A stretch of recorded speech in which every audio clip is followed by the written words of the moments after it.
So this time last year, San Diego was in a strong seller's market.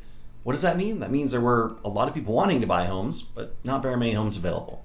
In this year, there were just as many people wanting to buy homes, but half the inventory. I'm telling you, literally half the homes available. And that led to home prices going up, homes selling really fast, bidding wars, none of which are good for buyers. So then the question becomes, how do you stand out and get your offer accepted? Sure, you could offer more money, but there's plenty more strategy involved than just offering more money. My name is Dan Parker. I'm the San Diego real estate guy, and I help people from all over the US buy and sell homes right here in San Diego. And I've actually been extremely successful at helping my buyers get their offers accepted this year because of these 4 strategies that I'm going to lay out for you. Now, if you want personal advice on how to get your offer accepted, reach out. My contact info is below. And if you found this video helpful, check out my other videos or subscribe to my channel. Go ahead. I'll wait. Now, the first thing is a seller wants security in the purchase funds.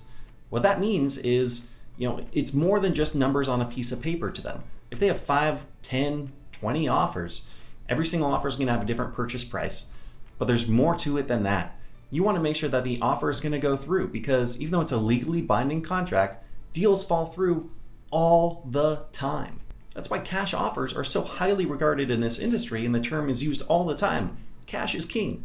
Whenever a lender is involved, there's always the chance that the loan won't go through for whatever reason. Whether it's a lender's fault, they didn't do enough due diligence of researching and doing background checks, something random pops up throughout the process, or you go out and open up a new line of credit in the middle of purchasing a house. That can get you disapproved from getting that loan to go through.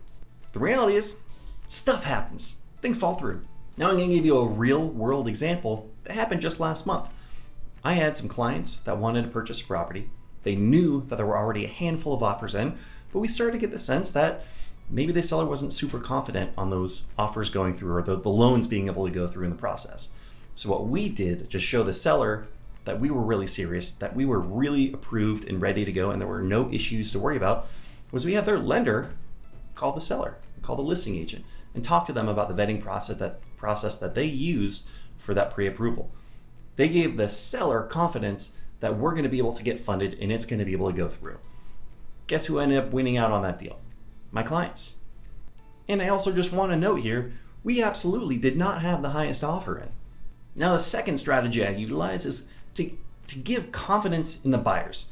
So this kind of is piggybacking off of the last one, but not just confidence in the loan, but confidence on the buyers being easy to work with throughout the process. Now, when I go over this next example, you're going to think to yourself, of course I'm going to do this. Of course my agent's going to do this. But I can tell you from experience, less than 10% of agents will do this for you. It's extreme. This is probably the most effective thing that I do to get offers accepted.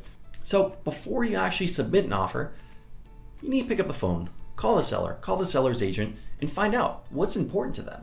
You want to be asking strategic questions to give you just little hints on how to make the offer a little bit more attractive. The main thing to note here is, yes, you are trying to make your offer look more attractive to the sellers, but you're also, probably the bigger thing, is you're trying to give the seller and the listing agent confidence that you have professionalism and integrity, and that's going to flow through the entire transaction. Now think about this from the seller side. Selling a home is stressful. So giving them the sense that you're going to be easy to work with and that you listen to every single request, no matter how small it is huge. Strategy number 3, don't let offers pass you by.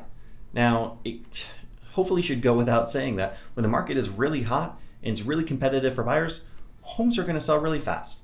A lot of offers coming in, yes, they're going to drive the price up, but it's also going to become very quickly overwhelming for the sellers. So when a seller has a dozen offers in on the first or second day, which happens all the time right now, they're going to decide to stop showing the house. They're going to stop showing because they have more offers than they need to be able to get a good deal for their property. So the solution to this one is pretty simple. Set up showings to view the property ASAP, and do that in a couple of ways. Number 1, just make sure that you're set up on a search that's coming directly from the MLS. So every single time a home hits the market, you immediately know about it and set up a showing right away.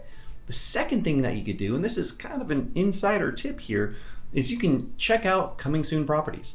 Now, coming soon properties are not available on Zillow, Redfin, all these third-party sites. Real estate agents are no longer allowed to market properties that are not on the market. But guess what? They're allowed to put it into the MLS, and we can see it on the back end. So talk to a real estate agent.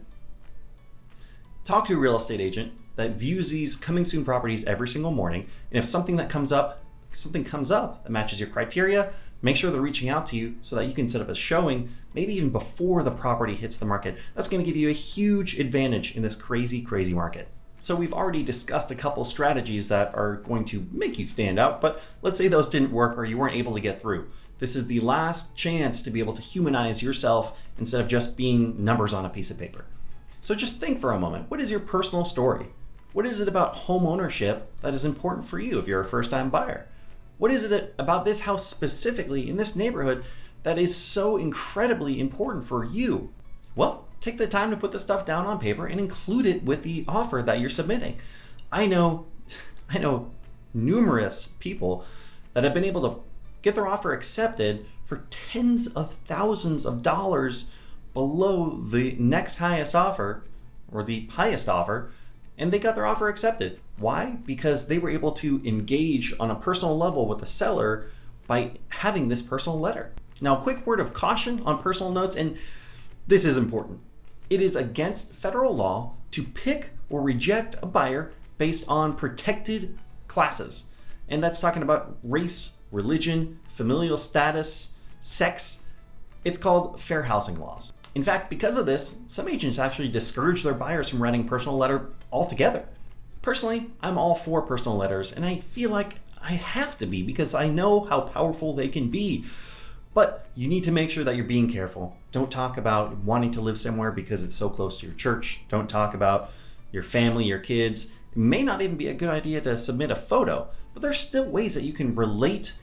Well, there can be ways that you can relate to someone, to a seller, without using those items, and that can help you get the house over someone else. So just make sure that you know what you're doing, or you have someone advising you that knows what they're doing. Now, if you follow these tips I am telling you, you're going to be